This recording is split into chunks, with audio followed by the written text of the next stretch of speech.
Mga katrops, welcome back ulit kayo sa aking channel Sports React PH at ngayon na ay pag-uusapan natin ang balitang pagbabalik ni Dwight Howard sa Orlando Magic.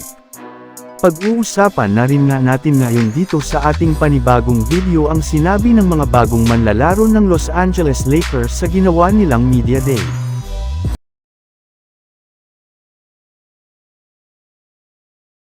Nainis nga mga katrops, si Dwight Howard matapos hindi siya makuha ng Golden State Warriors ngayong offseason kahit man naging matagumpay ang kanyang interview at workout kasama sina Draymond Green at Chris Paul. Pero sa kabila nga ng nangyari sa kanya ay hindi pa rin naman nga nawawalan ng pag-asa si Howard na makabalik sa NBA. Sa katunayan, sa naging interview nito sa media ay sinabi nga niya na gusto niyang bumalik sa kanyang dating kupunan na Orlando Magic. Yes, gusto nga niyang tapusin ang kanyang NBA career sa Magic kung saan niya sinimulan ang kanyang career. Pero isang malaking katanungan nga po ngayon kung kukunin siya ng front office ng Magic since puro mga batang players nga po ang kinukuha nito sa kanilang lineup ngayong off-season. Samantala pumunta naman tayo sa ating sunod na pag-uusapan ngayon sa sinabi ng mga bagong players ng Lakers sa ginawa nilang Media Day.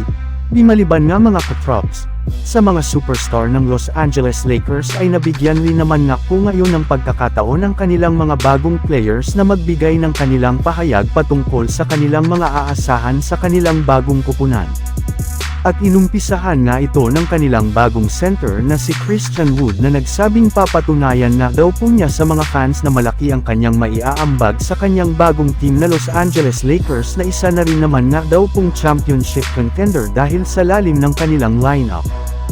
Sinabi rin naman nga ng kanilang pang-center na si Jackson Hayes, na tutulungan nga daw po niya na mapa-improve ang transition defense at pick-roll play ng Lakers sa kanilang mga laro. Maliban rin nga dyan ay hindi rin naman nga siya nagrereklamo sa pagkuha kay Christian Wood. Sa katunayan, siya pa nga ang nagsuggest sa Lakers na kumuha pa ng big man sa kanilang lineup.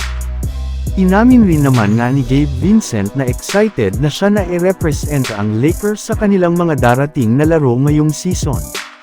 Ayun rin naman nga kay Cam Reddish, pinaghandaan nga daw po niya ang darating na season sa pamamagitan ng pagpapaganda ng kanyang pangangatawan. Masayang-masaya rin naman nga siya sa naging trate sa kanya ng front office ng Los Angeles Lakers. Samantala ibinulgar rin naman nga ng kanilang pinakabagong sharpshooter na si Taurean Prince na gusto nga daw po niya maging energy guy sa kanilang bench na susuporta sa kanilang mga starter.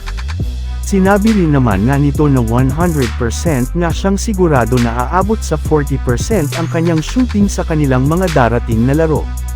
Napansin rin naman nga po niya na halos lahat nga ng mga manlalarong sumasali sa Lakers ay nabibigyan ng atensyon ng media na pabor rin naman sa kanya. So yun lang nga mga katrops ang handog ko sa inyong storya ngayong araw. Sana nag-enjoy kayo. Please like and subscribe my YouTube channel Sports React PH para sa iba pang storya at update patungkol sa NBA. Kita-kits muli sa ating susunod na video.